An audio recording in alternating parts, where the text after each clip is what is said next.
नमस्कार दोस्तों, स्वागत है आपका study for public service commission में। जैसे कि आप सभी जानते हैं, आरआरबी एनटीपीसी की पीवाईक्यू सीरीज जो है हमने शुरू की हुई है। उसी सीरीज का जो है आज हम पार्ट नंबर 25 करने वाले हैं। इससे पहले 20 जो है फोर्थ पार्ट आ चुके हैं। अगर आपने उन 24th पार्ट को नहीं देखा है तो डेफिनेटली जो है आपको उन पार्ट्स को देखना चाहिए। डेफिनेटली जो है आपको अपने सिलेक्शन के अंदर CBT 1 के अंदर बहुत ज़्यादा जो है बेनिफिट होने वाला है, क्योंकि उसके अंदर स्टैटिक प्लस करंट अफेयर दोनों से जो है डिस्कस करके बताया गया है। आज जो है हम 25वां भाग यहाँ पे डिस्कस करने वाले हैं। तो चलिए वीडियो को शुरुआत कर लेते हैं। सबसे पहले जो है इसकी पीडीएफ जो है आपको बिल्कुल फ्री मिलने वाली है। और कहाँ पर पीडीएफ फ्री मिलेगी, तो हमारे टेलीग्राम चैनल पर जो है आपको पीडीएफ मिल जाएगी। सारी पीडीएफ जो है टेलीग्राम पर ही प्रोवाइड करवाई जाती हैं। और करंट अफेयर से भी जो पिक्स डेली पिक्स होती है करंट अफेयर की, वो भी टेलीग्राम पर ही प्रोवाइड करवाई जाती है। तो टेलीग्राम को बेहद ज़रूर से जो है आप ज्वाइन कर लीजिएगा। आपकी करंट अफेयर की भी तैयारी होती रहेगी स्टैटिक के साथ साथ। तो चलिए आज के वीडियो सेशन की शुरुआत कर लेते हैं। क्वेश्चन नंबर फर्स्ट में बोला गया, निम्नलिखित में से कौन सा मरुस्थल जो है भारत में स्थित नहीं है। तो भारत में जो है मरुस्थल पूछा गया है, कौन सा भारत में मरुस्थल स्थित नहीं है। तो बात कर लेते हैं। स्पीति घाटी जो है भारत के अंदर अवस्थित है। थार मरुस्थल भारत के अंदर अवस्थित है। और जो कच्छ का रण है वो भारत के अंदर अवस्थित है।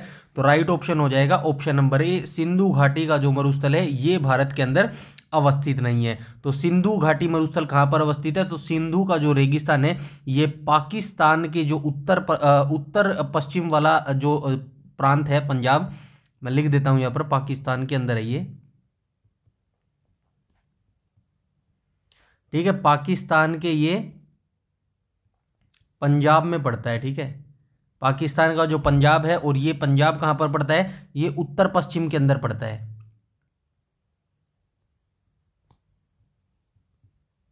ठीक है, उत्तर पश्चिम दिशा में ये पड़ता है पंजाब। और पाकिस्तान के पंजाब में ही जो है सिंधु घाटी का मरुस्थल अवस्थित है। राइट ऑप्शन हो जाएगा ऑप्शन नंबर ए। स्पीति घाटी की बात करूँ तो ये कहाँ पर है, तो ये जो माफ़ कीजिएगा, ये जो भारत है, भारत के हिमाचल प्रदेश के अंदर पड़ता है। ठीक है, हिमाचल प्रदेश जो राज्य है भारत का, इसी के अंदर ये जो है स्पीति घाटी पड़ता है। और ये कैसा मरुस्थल है, तो ये शीत मरुस्थल है, यानी कि ठंडा मरुस्थल है। हिमाचल प्रदेश की बात करूं तो इसकी जो राजधानी है वो हो जाएगी शिमला। ठीक है, ऐसे ही हम थार मरुस्थल की बात करें तो थार मरुस्थल कहाँ पर पड़ता है, ये राजस्थान में पड़ता है। ठीक है, कुछ इसका पाकिस्तान में पड़ता है, बट आप मान सकते हैं ओवरऑल जो है राजस्थान के अंदर पड़ता है, जो है ये भारत के अंदर पड़ता है। और परसेंटेज की बात करूँ तो 90% जो है भारत के अंदर पड़ता है, और 10% जो है ये पाकिस्तान के अंदर पड़ता है। कच्छ का रण की बात करूँ तो ये गुजरात के अंदर अवस्थित है। ठीक है, ये चीज़ें भी जो है आप याद रखेंगे। चलते हैं नेक्स्ट क्वेश्चन पे। क्वेश्चन नंबर सेकंड में, क्वेश्चन नंबर सेकंड में बोला गया मैग्नीशियम के प्रयुक्त प्रतीक क्या है। तो मैग्नीशियम का जो है प्रतीक पूछा गया है, यानी कि चिन्ह यहाँ पे पूछा गया है, साइन पूछा गया है। ठीक है, साइन यहाँ पे पूछा गया है कि किस साइन से जो है मैग्नीशियम को दर्शाया जाता है। तो राइट ऑप्शन हो जाएगा ऑप्शन नंबर जो है डी हो जाएगा। तो मैग्नीशियम को जो है Mg से दर्शाया जाता है। ठीक है, चलते हैं नेक्स्ट क्वेश्चन पे, क्वेश्चन नंबर 3 पर। क्वेश्चन नंबर 3 में बोला गया विश्व मरुस्थलीकरण और सूखा, ये सूखा आएगा भाई, सूखा रोकथाम दिवस किस दिन मनाया जाता है। तो ये जो विश्व मरुस्थलीकरण और सूखा रोकथाम दिवस है ये किस दिन मनाया जाता है, तो ये 17 जून को मनाया जाता है। ठीक है, फैक्चुअल डाटा है, ऐसे ही आपको याद करना पड़ेगा। 17 जून को जो है एवरी ईयर 17 जून को कौन सा जो डे है सेलिब्रेट किया जाता है, तो विश्व मरुस्थलीकरण जो है सेलिब्रेट किया जाता है। ठीक है, विश्व मरुस्थलीकरण कब सेलिब्रेट किया जाता है, 17 जून को। ठीक है, चलते हैं नेक्स्ट क्वेश्चन पे, क्वेश्चन नंबर 4 पर। क्वेश्चन नंबर 4 में बोला गया है एप्पल कंप्यूटर के सह संस्थापक कौन है। तो एप्पल कंप्यूटर जो है इसकी स्थापना किसके द्वारा की गई थी। राइट ऑप्शन हो जाएगा option number D, Steve job. और एक और इनके साथ जो व्यक्ति थे उनका भी नाम आप याद रखेंगे, स्टीव जॉब और स्टीव वोजनियाक। ठीक है, और स्टीव वोजनियाक। ठीक है, इन दोनों व्यक्तियों के द्वारा जो है एप्पल कंप्यूटर्स की जो है स्थापना की गई थी। और ये जो एप्पल कंप्यूटर की स्थापना है ये कब की गई थी, 1976 में की गई थी। ठीक है, 1976 में जो है ये की गई थी। चलते हैं नेक्स्ट क्वेश्चन पर।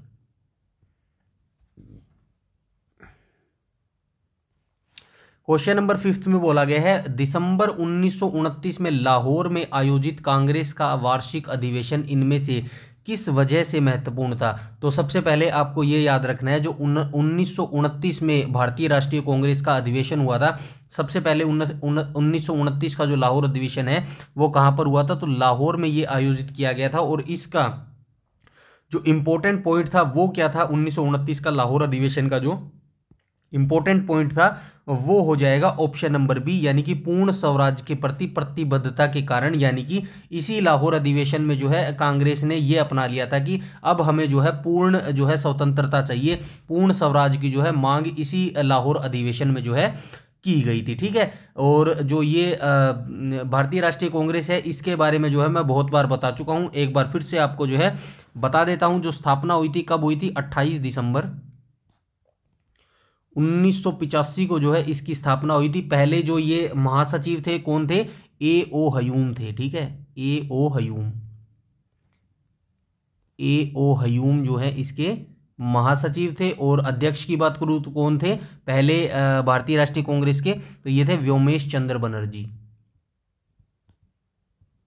ठीक है, व्योमेश चंद्र बनर्जी। इसके बाद आप क्या याद रख सकते हैं, उसके बाद जो है ये इसकी स्थापना कहाँ पर हुई थी, तो बम्बई में इसकी स्थापना हुई थी। ठीक है, बम्बई में इसकी स्थापना हुई थी और तेजपाल संस्कृत कॉलेज में हुई थी। ठीक है, तेजपाल संस्कृत कॉलेज में।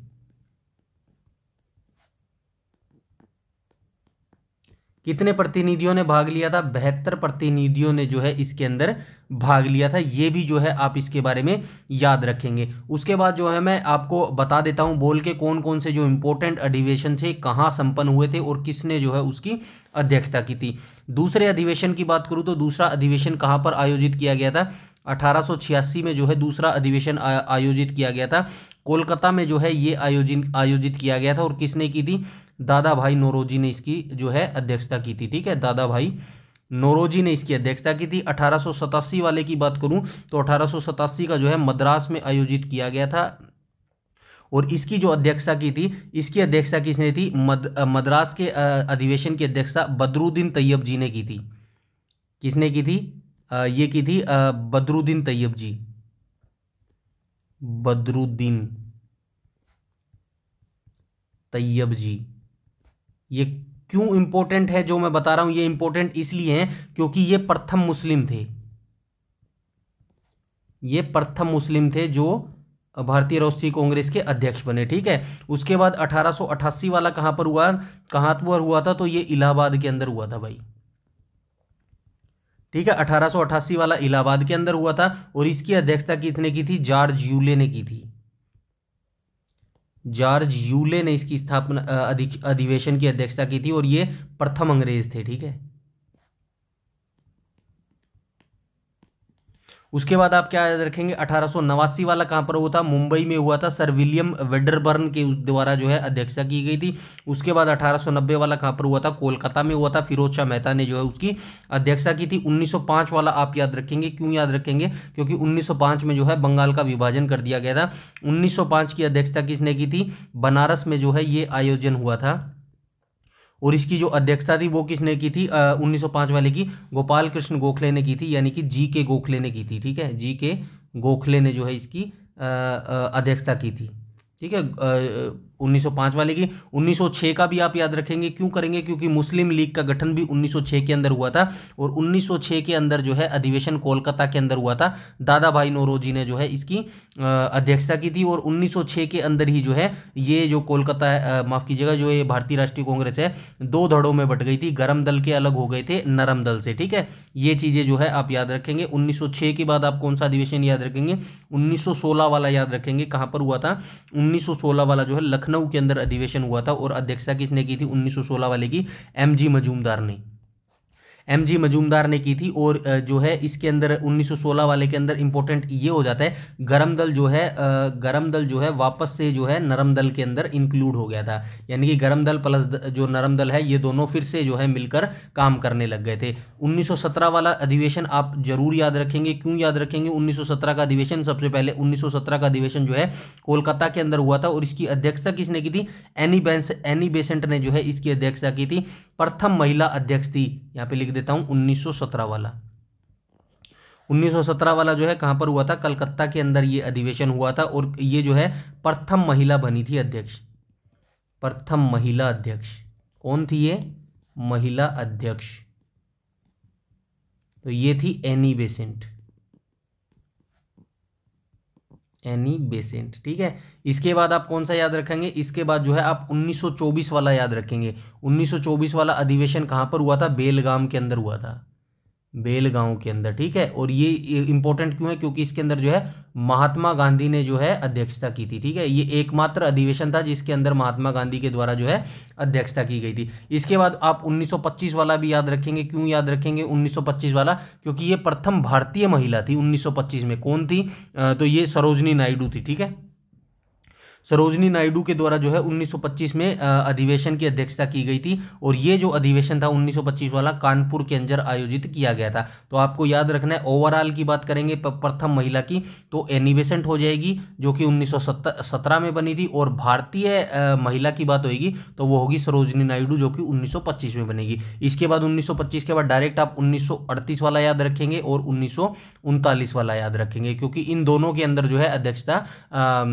सुभाष चंद्र बोस जी के द्वारा की गई थी। लेकिन 1938 के जो हरिपुरा के अंदर जो आयोजित हुआ था उसमें जो है गांधी जी के साथ इनके मतभेद हो गए थे, जिसके बाद इन्होंने अध्यक्षता को त्याग दिया था। ठीक है, चलते हैं नेक्स्ट क्वेश्चन पे।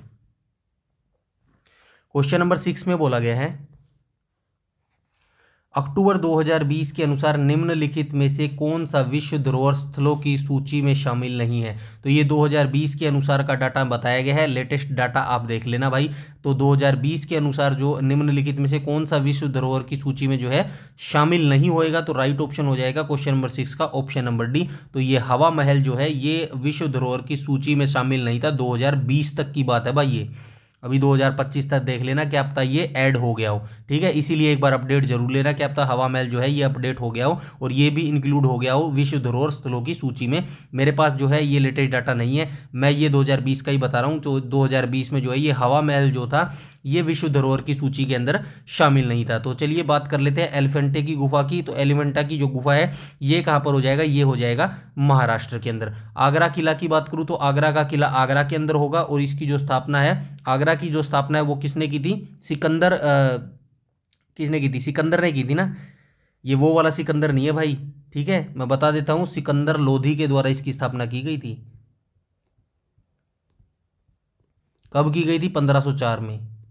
सिकंदर लोधी कब की गई थी, 1504 है ना, 1504 ही था ना। हाँ ठीक है, 1504 के अंदर ही जो है इसकी स्थापना की थी। आगरा का जो किला है किसने बनवाया था, आगरा का किला तो ये मुगल सम्राट अकबर के द्वारा बनाया गया था 1565 में। ठीक है, ये भी आप याद रखेंगे, 1565 में बनाया गया था। और ये जो आगरे का किला है इसको कब यूनेस्को की धरोहर में शामिल किया गया था, तो ये 1987 में किया गया था। ठीक है, 1987 में जो है इसको विश्व धरोहर की सूची में शामिल किया गया है। एलिफेंटा की गुफा की बात करूँ तो एलिफेंटा की गुफा कहाँ पर अवस्थित है, महाराष्ट्र में अवस्थित है। ठीक है, ये हो जाएंगी महाराष्ट्र के अंदर अवस्थित। और ये जो महाराष्ट्र के अंदर अवस्थित है एलिफेंटा की गुफाएं, इनको भी 1987 में ही जो है इसके अंदर स्थापित किया गया था। ये जो संयुक्त राष्ट्र की विश्व धरोहर स्थलों की सूची है 1987 में जो है इसको शामिल किया गया था। इतनी जानकारी आप याद रखेंगे। बात करेंगे ये जो हवा महल है ये कहाँ पर है, जयपुर में अवस्थित है। जयपुर किसकी राजधानी हो जाएगी, राजस्थान की जो है ये राजधानी हो जाएगी जयपुर। इसके बाद आपको क्या याद रखना है, ये जो जयपुर का हवा महल है ये किसने बनाया था, तो सवाई प्रताप सिंह ने बनाया था। ठीक है, महाराजा सवाई प्रताप सिंह ने, सवाई प्रताप सिंह ने।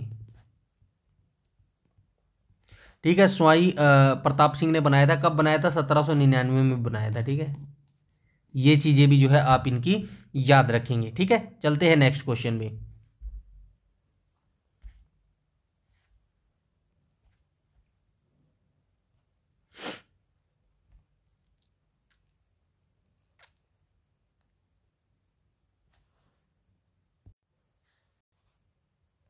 क्वेश्चन नंबर 7 में बोला गया, शाहजहां की बेटी ने शाहजहानाबाद दिल्ली में स्थापित नहीं राजधानी की कई वास्तुशिल्प परियोजनाओं में भाग लिया था। ये स्थापित नहीं आएगा, ये नहीं आएगा, नई राजधानी आएगा शायद ये यहाँ पे। कुछ मिस्टेक्स हैं, ये टाइपिंग एरर है भाई, इनको थोड़ा सा देख लेना। शाहजहां की बेटी पूछा गया है, तो शाहजहां की कौन सी बेटी ने जो है शाहजहानाबाद दिल्ली में स्थापित नई राजधानी की कई वास्तुशिल्प परियोजना में जो है भाग लिया था? तो कौन सी बेटी थी शाहजहां की? तो राइट ऑप्शन हो जाएगा क्वेश्चन नंबर 7 का ऑप्शन नंबर डी। तो ये जहां आरा थी जिन्होंने शाहजहानाबाद दिल्ली में स्थापित नई राजधानी की कई वास्तुशिल्प परियोजनाओं में जो है भाग लिया था। अब बात करें शाहजहां की, तो इसके 4 बेटे थे और कितनी बेटियां थी? 4 बेटे थे और 7 बेटियां थी भाई, ठीक है। 4 बेटे और 7 बेटियां थी। 4 बेटे की बात करूं तो आप सभी जानते होंगे शाहजहां के जो बेटे थे कौन कौन से थे। तो एक तो था दारा शिकोह, सबसे बड़ा यही था दारा शिकोह। उसके बाद कौन सा था? तो उसके बाद था शाह शुजा। उसके बाद था औरंगजेब।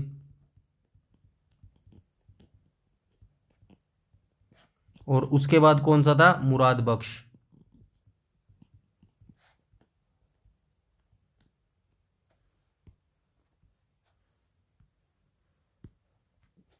मुराद बख्श, ठीक है। ये 4 बेटे थे इसके शाहजहां के। और शाहजहां के बारे में आप सभी जानते हैं, इनकी बेटियों के बारे में आपको जानने की ज़्यादा जरूरी नहीं है, इतना डीपली नहीं जाएगा। शाहजहां जो है किसके बेटे थे? ये जहांगीर के बेटे थे। इनकी जो सल्तनत थी, मुगल साम्राज्य की स्थापना कब हुई थी?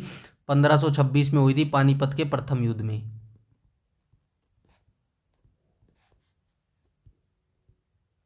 ठीक है, पानीपत का जो प्रथम युद्ध था ये कब लड़ा गया था? तो पानीपत का जो प्रथम युद्ध था ये 1526 में लड़ा गया था। किस किस के बीच लड़ा गया था? इब्राहिम लोदी और बाबर के बीच में ये लड़ा गया था। फिर बाबर का जो है 1530 में बाबर की मृत्यु हो जाती है और बाबर का जो पुत्र था हुमायूं, वो गद्दी पर बैठता है। हुमायूं के बाद जो है अकबर गद्दी पर बैठेगा। अकबर के बाद जहांगीर बैठेगा। जहांगीर के बाद शाहजहां बैठेगा। और शाहजहां के बाद जो है औरंगजेब बैठेगा। ऐसे ही जो है ये क्रम चलता जाएगा। औरंगजेब के बाद कौन बैठेगा? बहादुर शाह प्रथम बैठेगा। और जो बहादुर शाह द्वितीय होगा वो बिल्कुल अंतिम में आपको मिलेगा। कहाँ पर मिलेगा? 1857 में बहादुर शाह द्वितीय मिलेगा, ठीक है।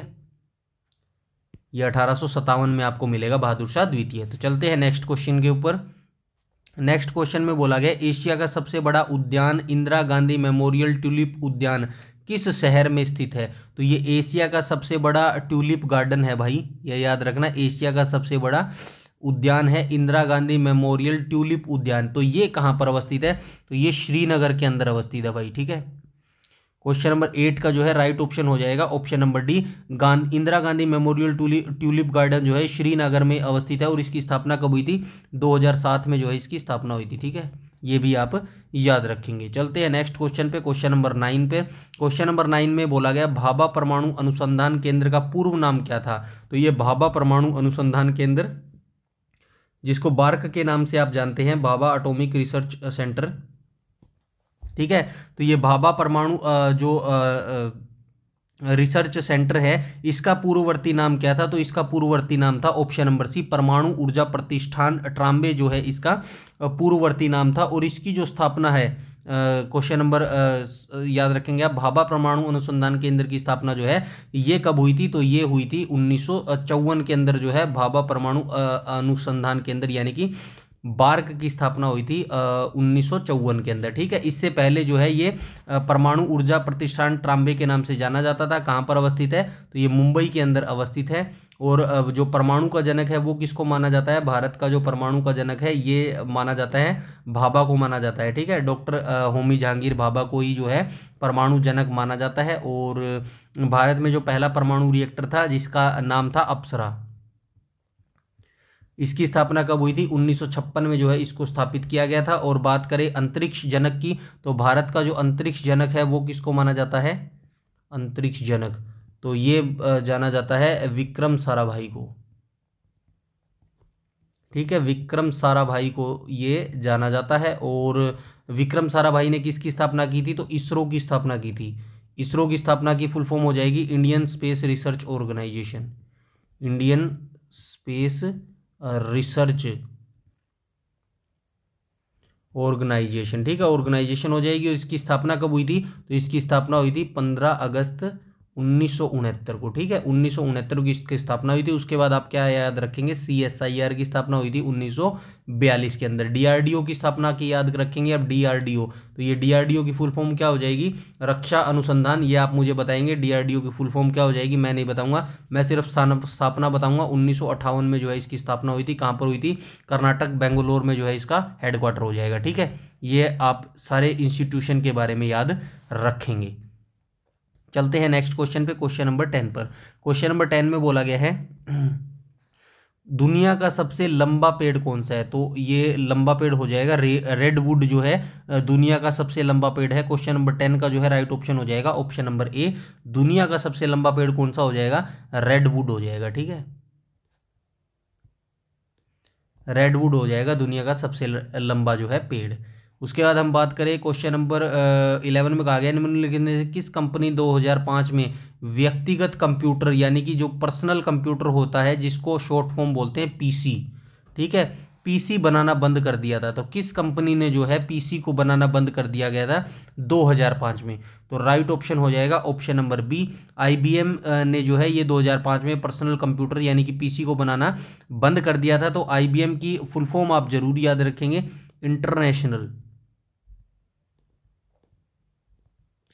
इंटरनेशनल बिजनेस मशीन,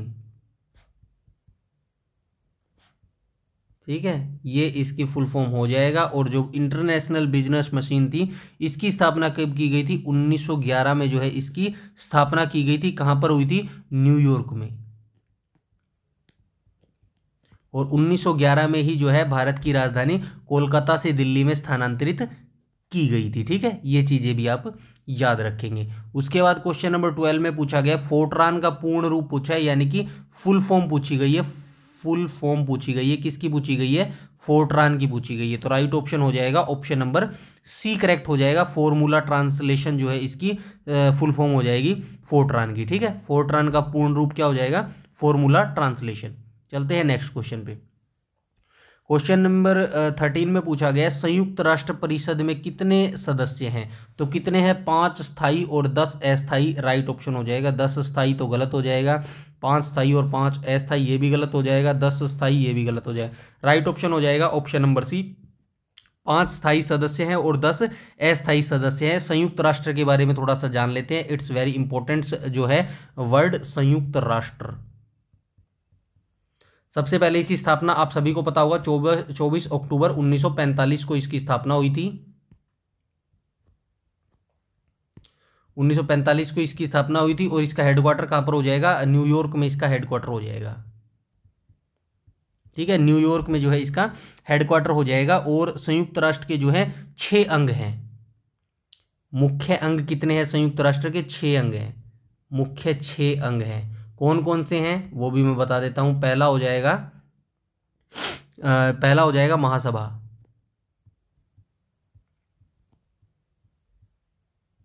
ठीक है, पहला हो जाएगा महासभा। और दूसरा क्या हो जाएगा, दूसरा हो जाएगा सुरक्षा परिषद,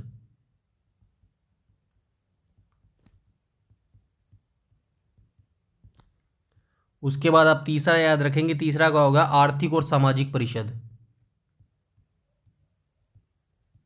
आर्थिक और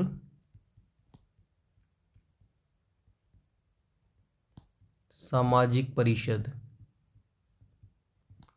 फोर्थ क्या होगा, फोर्थ होगा न्यास परिषद,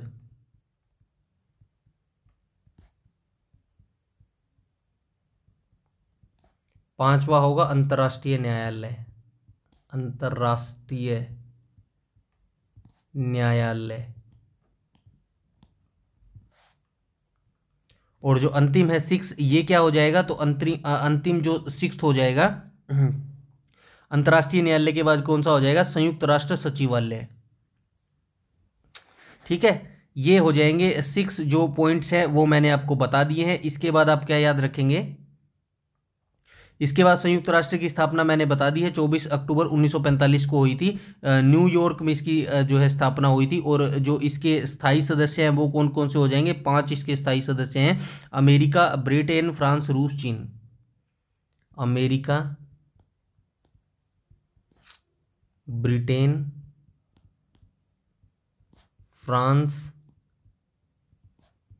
चीन और रूस। ठीक है, ये इसके जो है 5 सदस्य, मतलब 5 जो है इसके स्थायी सदस्य हो जाएंगे। ठीक है, ये आप जो है याद रखेंगे।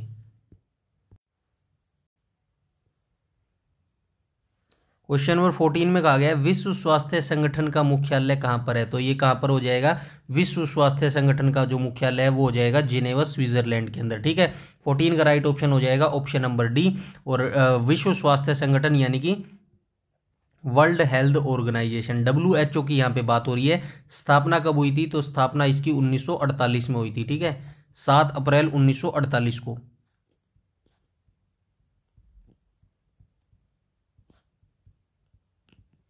और इसका जो हेडक्वार्टर है वो कहाँ पर हो जाएगा, तो इसका जो हेडक्वार्टर है वो हो जाएगा स्विट्जरलैंड के जिनेवा। ये आपने देख ही लिया। ठीक है,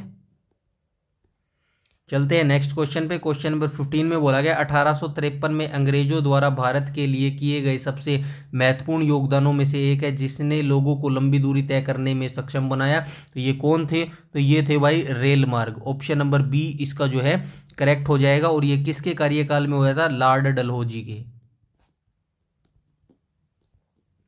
लॉर्ड डलहौजी के समय में जो है रेल का निर्माण हुआ था। ठीक है, रेल मार्ग बना था। और तार का भी इसके समय जो है, टेलीफोन तार का भी जो है इसी के समय में उपयोग हुआ था। ठीक है, ये भी आप याद रखेंगे। और ये जो पहली ट्रेन है 1853 में चली थी।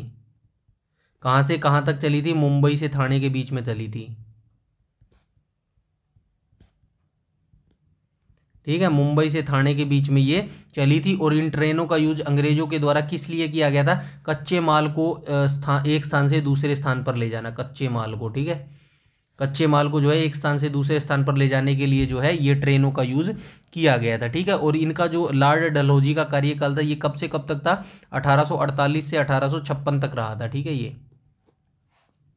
उसके बाद इन्होंने जो काम किया था 1848 से 1856 में, इनका दंड जो है लॉर्ड कैनिंग ने भुगता था। ठीक है, लॉर्ड कैनिंग ने क्या भुगता था, क्योंकि लॉर्ड कैनिंग के समय में जो है 1857 की क्रांति हुई थी। ठीक है, ये भी आप याद रखेंगे। चलते हैं नेक्स्ट क्वेश्चन पे। क्वेश्चन नंबर 16 में बोला गया है द वाइट टाइगर नामक उपन्यास के लेखक कौन है। कौन है, तो ये अरविंद अडिग जो है इसका राइट ऑप्शन हो जाएंगे। द वाइट टाइगर नामक जो उपन्यास है वो अरविंद अडिग के द्वारा लिखा गया है। चलते हैं नेक्स्ट क्वेश्चन पे। क्वेश्चन नंबर 7 में बोला गया प्रथम पंचवर्षीय योजना डैश में भारत सरकार ने देश की अर्थव्यवस्था को गरीबों के चक्र से बाहर निकालना संबंधी प्रयास किया। तो ये कब किया, 1951 से 1956 के बीच में किया था प्रथम पंचवर्षीय योजना। ठीक है, पंचवर्षीय योजना।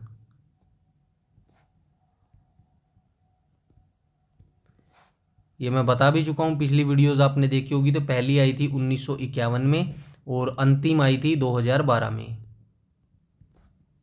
अंतिम आई थी 2012 में, जो चली थी 2017 तक।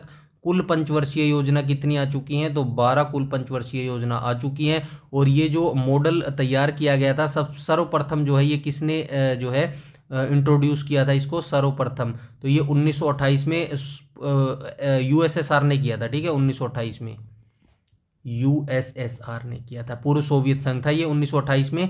और क्या याद रख सकते हैं, 2017 तक चला था। इसको जो है भारत में लागू कौन करता था, तो लागू कौन करता था इसको भारत में, मतलब जो पंचवर्षीय योजना थे इसको बनाने का और लागू करने का काम जो था वो था योजना आयोग का। ठीक है, योजना आयोग का। और आप इसके बारे में जो है क्या याद रख सकते हैं, क्वेश्चन नंबर कौन सा है, 17 है ना। और इसके बारे में आप क्या याद रख सकते हैं, योजना आयोग इसको जो है लागू करने का काम करता था। योजना आयोग की स्थापना कब हुई थी, 1950 में हुई थी, लेकिन 2014 में इसको डिसॉल्व कर दिया गया। इसके स्थान पर जो है नीति आयोग आया था। नीति आयोग, इसकी स्थापना कब हुई थी, 1 जनवरी 2015 को। ठीक है, 1 जनवरी 2015 को इसकी स्थापना हुई थी। इतनी जानकारी आप इस क्वेश्चन के बारे में रखेंगे। चलते हैं नेक्स्ट क्वेश्चन पे। क्वेश्चन नंबर 18 में बोला गया प्रत्येक तत्व का एक नाम और डैश होता है। तो प्रत्येक जो तत्व होता है उसका एक नाम और क्या होता है, तो क्या होता है, तो ये होता है भाई ऑप्शन नंबर डी, एक अद्वितीय रासायनिक प्रतीक यानी कि चिन्ह। चिन्ह यानी कि साइन, इंग्लिश में बोलते हैं ना साइन। ठीक है, एक यूनिक जो है साइन इनको दिया जाता है। ऊपर अपने जो है देखा भी था, जो मैग्नीशियम होता है उसका एक साइन होता है मैग्नीशियम, मैग्नीशियम। ठीक है, तो इसका क्या होता है, Mg होता है। ठीक है, Mg जो इसका साइन होता है। ठीक है, ये बात की गई है यहाँ पे। क्वेश्चन नंबर 19 की बात करूँ तो 19 में क्या कहा गया है, संसदीय प्रणाली में राष्ट्रपति द्वारा विधायी, न्यायिक और आपातकालीन शक्तियों का उपयोग वास्तव में किसकी सलाह पर किया जाता है। तो किसकी सलाह पर किया जाता है, तो ये किया जाता है भाई मंत्री परिषद की सलाह पर जो है राष्ट्रपति विधायी, न्यायिक और आपातकालीन शक्तियों का उपयोग जो है मंत्री परिषद की सलाह पर करता है। और ये जो हमारे आपातकाल अनुच्छेद है ये किस किस के अंतर्गत है, तो एक तो हो गया अनुच्छेद 352, अनुच्छेद 352, एक हो गया हमारा अनुच्छेद 356। ठीक है, अनुच्छेद 356, और एक हो गया हमारा अनुच्छेद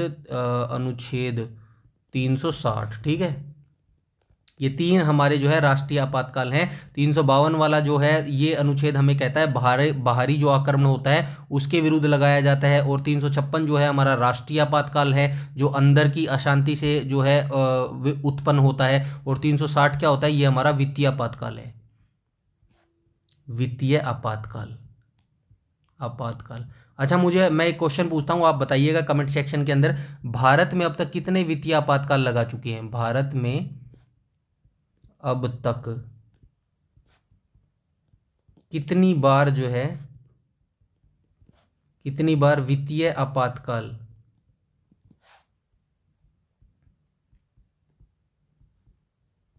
लग चुका है। ठीक है, ये आप आंसर करेंगे। ठीक है, ऑप्शन भी दे देता हूँ, कोई दिक्कत नहीं है। ऑप्शन नंबर ए होगा आपका 2 बार, बी होगा आपका 3 बार, सी होगा आपका 0 बार, और डी होगा आपका 4 बार। ठीक है, तो ये ऑप्शन देंगे आप, कमेंट सेक्शन में लिखेंगे क्वेश्चन नंबर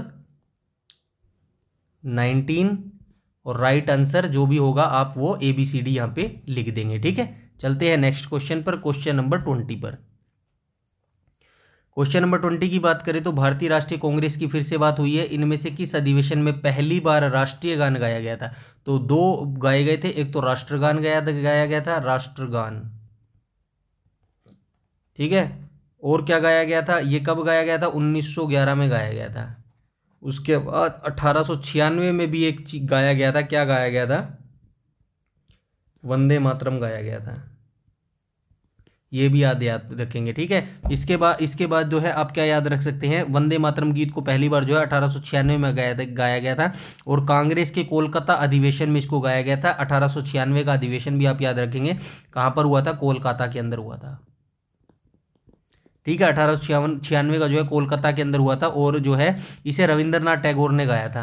वंदे मातरम को किसने गाया था, रविंद्रनाथ टैगोर, रविंद्रनाथ टैगोर। ठीक है, रविंद्रनाथ टैगोर ने इसको गाया था, और इसको लिखा किसने था वंदे मातरम को, तो बंकिम चंद्र चट्टोपाध्याय ने इसको लिखा था, बंकिम चंद्र चट्टोपाध्याय, चट्टोपाध्याय। ठीक है, इनके द्वारा इसको लिखा गया था। अब बात करें यह जो गीत था किस भाषा में लिखा गया था, तो संस्कृत भाषा में ये लिखा गया था। ये सारी बात जो है मैं किसकी कर रहा हूँ, ये वंदे मातरम की मैं बात कर रहा हूँ, ये याद रखना। राष्ट्रीय गान के बारे में भी अभी बताऊंगा, थोड़ा सा पेशेंस रखिए। ठीक है, संस्कृत भाषा में इसको जो है लिखा गया था। अब बात करें इसकी जनगण मन की, तो यहाँ पे जो जनगण मन है ये राष्ट्रीय गान था हमारा। ठीक है, इसके बारे में बता देता हूं, जो हमारा राष्ट्रीय गान था वो कौन सा है, जनगण मन हमारा राष्ट्रीय गान है। इसको कब अपनाया गया था, 24 जनवरी 1950 को इसको अपना लिया गया था। ठीक है, 24 जनवरी 1950 को, 24 जनवरी 1950 को जो है राष्ट्रगान के रूप में संविधान सभा ने इसको अपनाया था। और जो है आप क्या याद रखते थे, रविंद्रनाथ टैगोर ने इसको लिखा था और गाया था। उसके बाद जो है एक और आप याद रखेंगे, जो बांग्लादेश है, बांग्लादेश के बारे में आप सभी जानते होंगे, जिसकी राजधानी जो है ढाका है और मुद्रा जो है टका है। इनका जो है राष्ट्रीय गीत कौन सा है, तो इनका जो है राष्ट्रीय गीत है आमार सोनार बांग्ला, आमार सोनार बांग्ला। इसको किसने लिखा था? तो इसको भी जो है सेम रविंद्रनाथ टैगोर के द्वारा लिखा गया था। Rabindranath Tagore is a most important person of our country. इसका आपको जन्म आपको याद होना चाहिए। इनका 1861 में इनका जन्म हुआ था। और इन्हीं के साथ साथ आप महात्मा गांधी का भी याद रखेंगे। 1869 को जो है महात्मा गांधी का जन्म हुआ था। कोलकाता में इनका जन्म हुआ था रविंद्रनाथ टैगोर का। और जो है 1913 के अंदर जो है इनको नोबेल पुरस्कार मिला था। इनकी जो कृति थी गीतांजलि के लिए जो है इनको नोबेल पुरस्कार मिला था। और क्या याद रख सकते हैं? 1913 1915 में भी इनको जो है नाइटहुड की उपाधि मिली थी। कब मिली थी? 1915 में। लेकिन जो नाइटहुड की उपाधि थी इन्होंने 1919 के अंदर जो है इसको वापस लौटा दिया गया था। क्यों लौटा दिया था? क्योंकि जलियांवाला बाग हत्याकांड हुआ था 1919 में। उसी को मद्देनजर जो है इन्होंने अपनी नाइटहुड की उपाधि को वापस लौटा दिया था ब्रिटिश भारत को। ठीक है, ये याद रखेंगे आप। उसके बाद क्वेश्चन नंबर 21 में बोला गया है। क्वेश्चन नंबर 21 में क्या बोला गया है? गांधी जी का डैश के खिलाफ अभियान प्रेस पर ब्रिटिश सेंसरशिप और पोशी के बिना नज़रबंदी के जवाब में था। तो गांधी जी ने किस के खिलाफ जो है अपना अभियान प्रेस पर ब्रिटिश सेंसरशिप और पेशी के बिना नज़रबंदी के जवाब में जो है किया था? तो किसके खिलाफ किया था? क्वेश्चन नंबर 21 का राइट ऑप्शन हो जाएगा ऑप्शन नंबर सी। तो ये रोलेट एक्ट के विरोध में किया था। गांधी जी का जो रोलेट एक्ट के खिलाफ जो है अभियान प्रेस पर ब्रिटिश सेंसरशिप और पेशी के बिना नज़रबंदी के जवाब में था। ठीक है, ये चीज़ जो है आप याद रखेंगे। और जो रोलेट एक्ट था ये कब पारित हुआ था? 6 फरवरी 1919 को। 6 फरवरी 1919 को जो है ये पारित हुआ था रोलेट एक्ट। प्रथम विश्व युद्ध की बात करूँ तो ये कब हुआ था? 1914 से 1918 के बीच में। ठीक है, 1914 से 1918 के बीच में हुआ था। और द्वितीय विश्व युद्ध कब हुआ था? 1939 से 1945 के बीच में हुआ था। जलियांवाला बाग हत्याकांड की बात करूँ तो ये कब हुआ था? 13 अप्रैल 1919 को हुआ था। ठीक है, 13 अप्रैल 1919 को 13 अप्रैल 1919 को हुआ था। और जो माइकल ओडायर थे उन्होंने जो है नियति भीड़ पर गोली चलाने के आदेश दिए थे। ये सारी चीज़ें जो है आप याद रखेंगे। ठीक है, चलते हैं नेक्स्ट क्वेश्चन पे। क्वेश्चन नंबर 22 में बोला गया है नवंबर 2020 के अनुसार इनमें से कौन सी टीम जो है आईसीसी पुरुष T20 क्रिकेटर। ये 2020 का याद मत रखना, 2025 का याद रखना भैया आप। ठीक है, क्योंकि ये 2025 का उस टाइम से रिलेटेड करंट अफेयर से पूछा गया था। अभी 2025 की जो है मैं आपको बता देता हूँ। 2025 में जो है आईसीसी का इवेंट होता है। ये आईसीसी की फुल फॉर्म क्या हो जाएगी? इंटरनेशनल क्रिकेट काउंसिल इसकी फुल फॉर्म हो जाएगी। और स्थापना की बात करूँ, आईसीसी की स्थापना जो है 1909 के अंदर हुई थी। ठीक है, 1909 के अंदर आईसीसी की स्थापना हुई थी। आईसीसी पुरुष वनडे क्रिकेट की बात करूं तो पुरुष वनडे ये जो 50 ओवरों का गेम होता है ना, पुरुष वनडे। तो ये जो पुरुष वनडे है इसके अंदर क्रिकेट टीम के अंदर जो है पहले स्थान पर कौन है? तो पहले स्थान पर भारत है। पहले स्थान पर भारत है। दूसरे नंबर पर कौन है? तो दूसरे नंबर पर ऑस्ट्रेलिया है। ठीक है, दूसरे नंबर पर ऑस्ट्रेलिया है और तीसरे नंबर पर पाकिस्तान है। ठीक है, ये आप याद रखेंगे। उसके बाद आईसीसी टेस्ट की बात करें पुरुष की, तो ये जो आईसीसी की पुरुष टेस्ट टीम है इसमें कौन है? पहले नंबर पर हो जाएगा ऑस्ट्रेलिया, दूसरे नंबर पर हो जाएगा साउथ अफ्रीका और तीसरे नंबर पर हो जाएगा इंडिया। ठीक है, ये हो गई है टेस्ट टीम की बात। उसके बाद आप क्या याद रखेंगे? उसके बाद आप याद रखेंगे आईसीसी पुरुष T20, आईसीसी पुरुष T20 की रैंकिंग। तो T20 की रैंकिंग में पहले स्थान पर हो जाएगा भारत, दूसरे स्थान पर हो जाएगा ऑस्ट्रेलिया और तीसरे स्थान पर हो जाएगा इंग्लैंड। ठीक है, ये रैंकिंग भी जो है आज याद रखेंगे। और आज 4 अगस्त को मैं ये वीडियो बना रहा हूँ। 4 अगस्त को अगर आपने क्रिकेट मैच के शौकीन हैं तो आज जो है भारत ने ऑस्ट्रेलिया को हराकर चैंपियंस ट्रॉफी के जो है फाइनल में प्रवेश कर लिया है। चैंपियंस ट्रॉफी के जो है फाइनल में प्रवेश कर लिया है। फाइनल कब खेला जाए इनका? फाइनल कब खेला जाएगा? तो 9 मार्च को संडे के दिन जो है इनका फाइनल खेला जाएगा। और चैंपियंस ट्रॉफी की भी एक सेपरेट वीडियो बना दूंगा। एक क्वेश्चन आपको देखने को मिल जाएगा आपके आरआरबी एनटीपीसी CBT 1 के अंदर। ठीक है, सारा करंट अफेयर जो है आपको मैं करवा दूंगा। बस आप जो है चैनल ज्वाइन कर लेना और टेलीग्राम चैनल को ज्वाइन कर लेना। ठीक है, चलते हैं नेक्स्ट क्वेश्चन पे, क्वेश्चन नंबर 23 पर।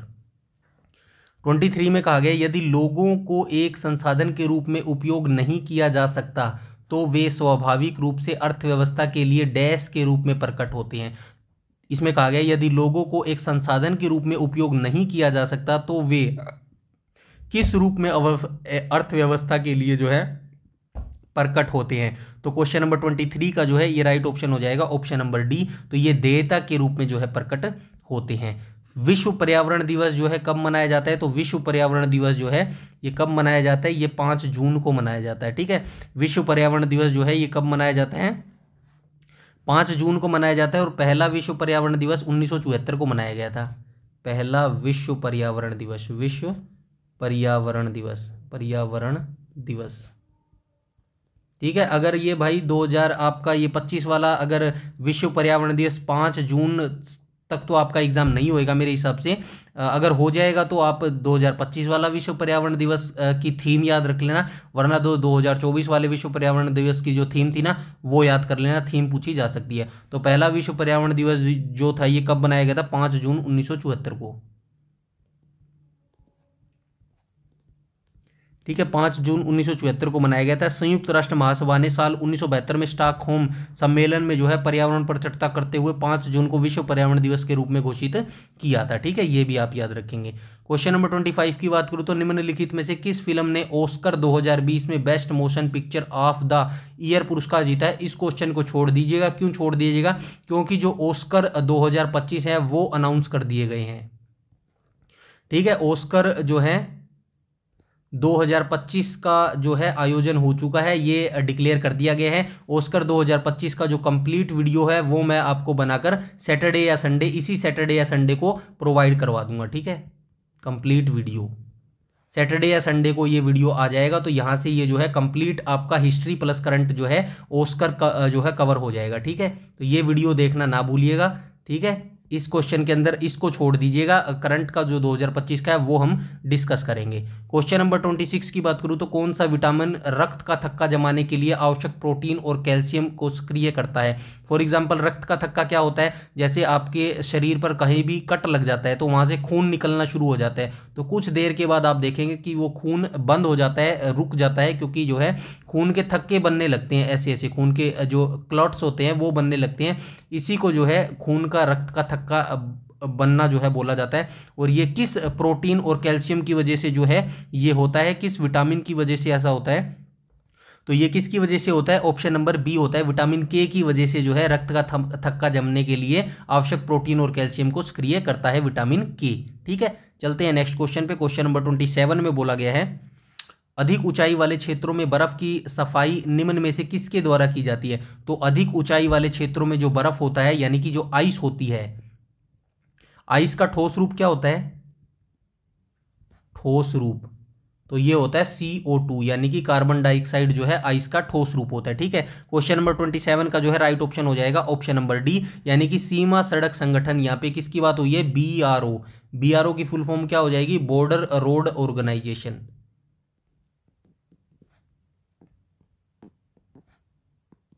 ठीक है, बॉर्डर रोड ऑर्गेनाइजेशन का ये काम होता है अधिक ऊंचाई वाले क्षेत्रों में बर्फ की सफाई, यानी कि जो ऊपर के एरिया होते हैं ना, हिलीज जो एरिया होते हैं वहाँ पर रोड का निर्माण करना या फिर रोड की देखभाल करना, वो सारा जो है बॉर्डर रोड ऑर्गेनाइजेशन का काम होता है। और बॉर्डर रोड ऑर्गेनाइजेशन यानी कि सीमा सड़क संगठन की बात करूँ तो इसकी स्थापना हुई थी 7 मई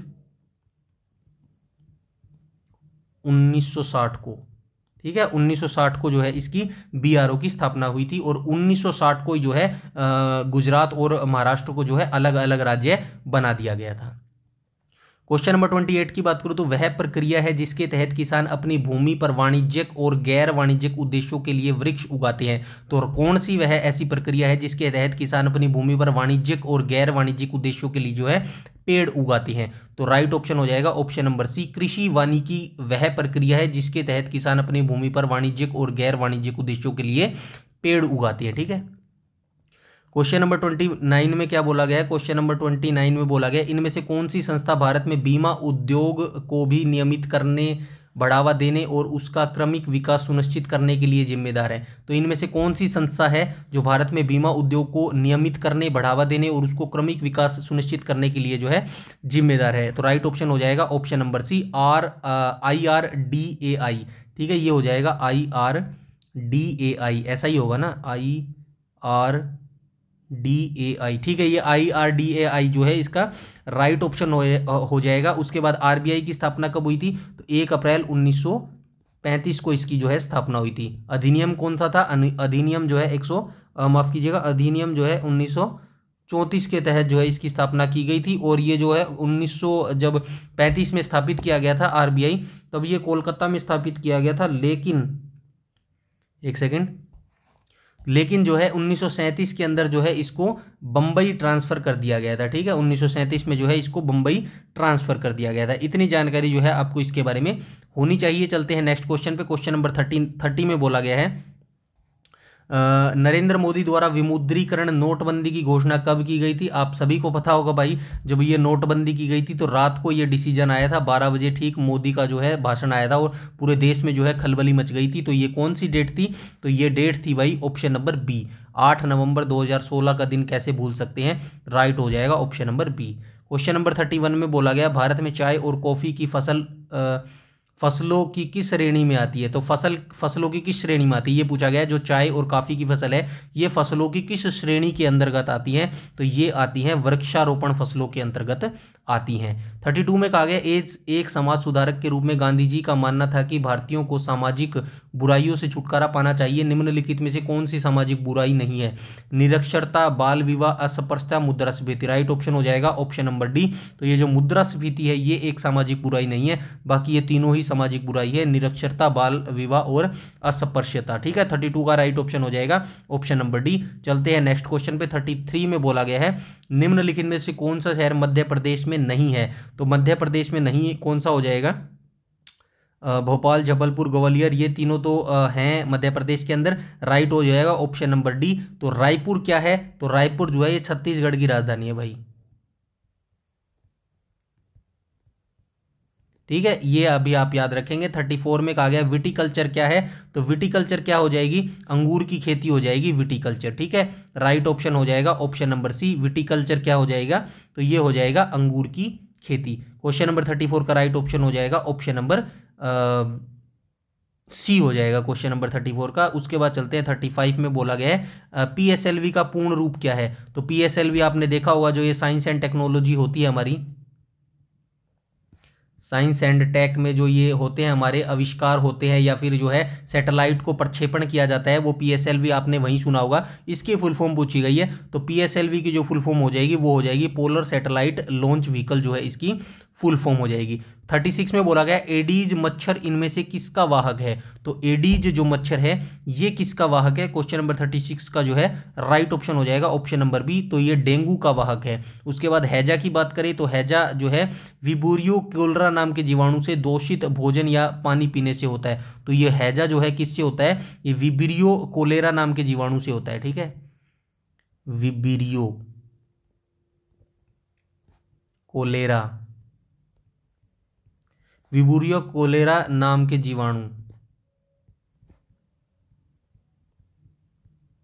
ठीक है, जीवाणु से या फिर दूषित जो है भोजन या पानी पीने से होता है। मलेरिया की बात करूं तो मलेरिया किससे होता है? तो ये मादा एनाफ्लीज मच्छर के काटने से होता है। मादा एनाफिलीज मच्छर के काटने से होता है। ठीक है, उसके बाद आंत जवर क्या होता है? तो आंत जवर या टाइफाइड बुखार साल्नेमोला टाइफी बैक्टीरिया से होता है। किससे होता है ये? कैसे लिखेंगे? साल्नेला टाइफी बैक्टीरिया। ठीक है, ये इससे होता है। उसके बाद चलते हैं नेक्स्ट क्वेश्चन पे। क्वेश्चन नंबर 37 में बोला गया है सरकार का वह अंग कौन सा है जो मुख्य रूप से कार्यान्वयन और प्रशासन संबंधी कार्यों का निर्वहन करता है? तो कौन सा हो जाएगा? क्वेश्चन नंबर 37 का राइट ऑप्शन हो जाएगा ऑप्शन नंबर डी। तो सरकार का जो कार्यपालिका अंग है ये मुख्य रूप से कार्यान्वयन और प्रशासन संबंधी कार्य का निर्वहन करता है। इसके बारे में जो है आप ये याद रखेंगे, भारत सरकार के 3 प्रमुख अंग हैं।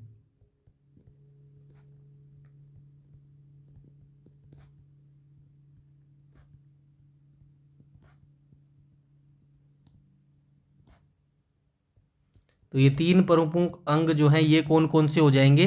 तो ये हो जाएंगी, पहली हो जाएगी कार्यपालिका,